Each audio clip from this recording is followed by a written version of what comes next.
ये दुनिया पागल खाना है और सभी पागल इसी में रहते हैं। मेरी मेरी में फंसे हुए पागल बनकर यूं कहते हैं।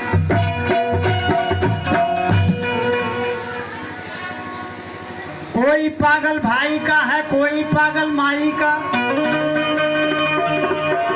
अब कोई पागल दौलत का है, कोई पागल सहनाई का। ये सांसारिकता बा। कृष्णा बाबू जिंदा जब तक रहले लोग कहत रहे पांचे भाई के हमार बाबूजी हम यही का सब है ना। सारी दुनिया करी था 15 दिन महीना दिन साल भर, तब साल भर पर एक दिवसीय पिंडा दिवाए लगी। साल में एक दिन बाबूजी याद है। अब कोई पागल बेटी का है, कोई पागल जमाई का, सच्चा बैरागी पागल वही जो पागल कृष्ण कन्हाई। ओ परमात्मा के याद कर जरूरी बा कि जकरा मर्जी से होला अरे जन्म से करम, कि जकरा मर्जी से होला और जन्म से करम, अर्जी लगाओ जरूरी है,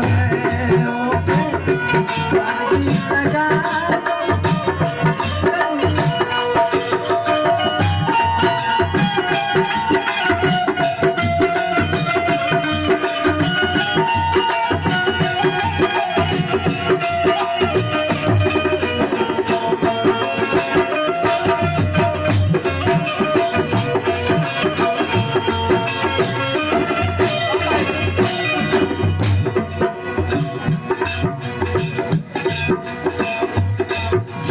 मर्जी से होला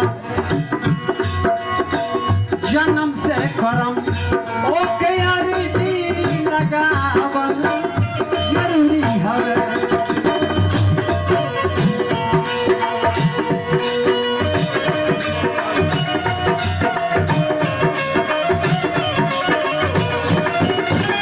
अब बात है तिवारी जी,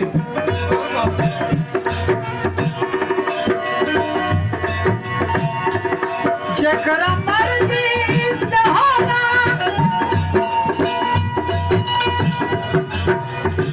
जन्म से करम,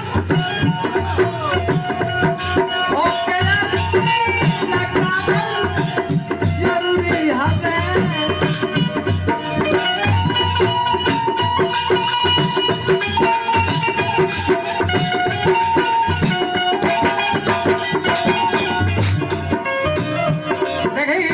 व्यास गुरुदेव राधा कृष्ण जी अब धरती पर ना रहे, बड़ा सुंदर बात कर रहे।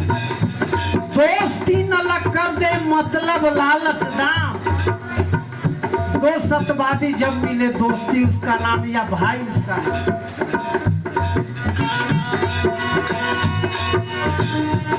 जकरा मर्जी से होला जन्म से करम, जरूरी है।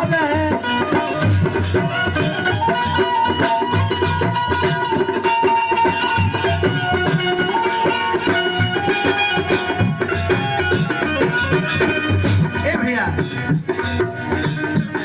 जयन हरिया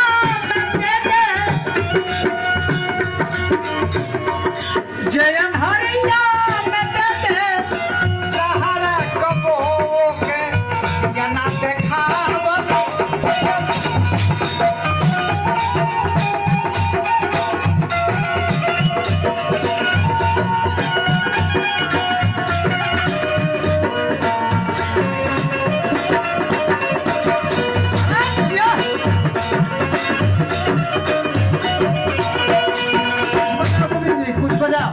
जय महाराज।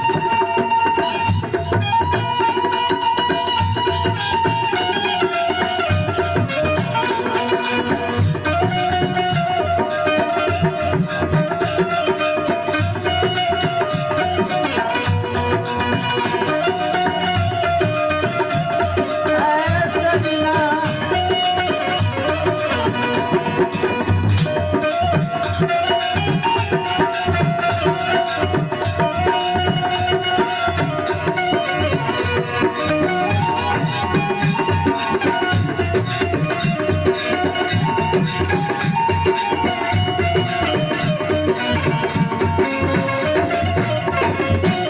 भैया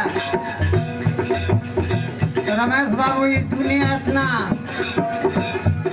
मतलब ही है कभी देखी कितना सुंदर बात सजल है। एले दोसर कहब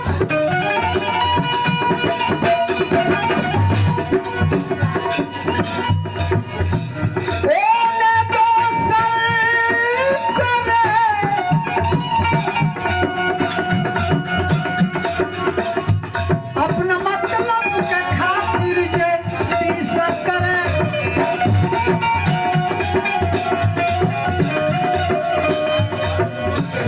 हमू तो कल युगे में है।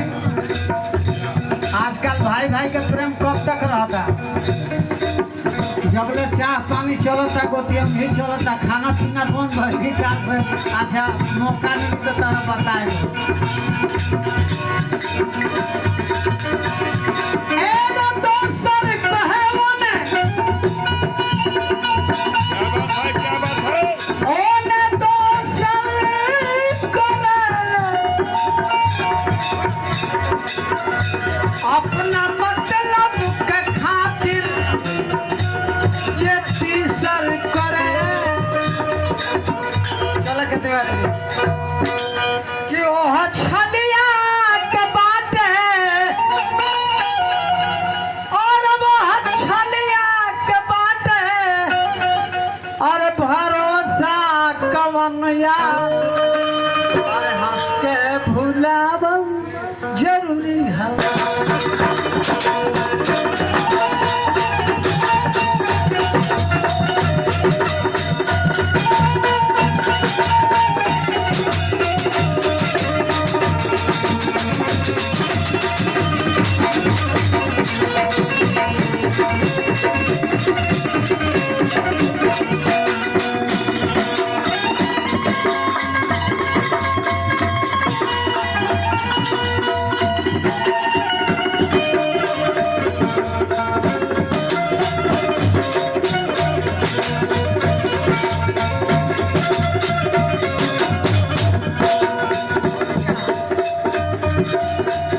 तुलसीदास जी लिखले बानी जे नंदित को दुख हो ही दुखारी ही तब उदय समापन सिधाई दास बनी होई दया सुमन ऐसे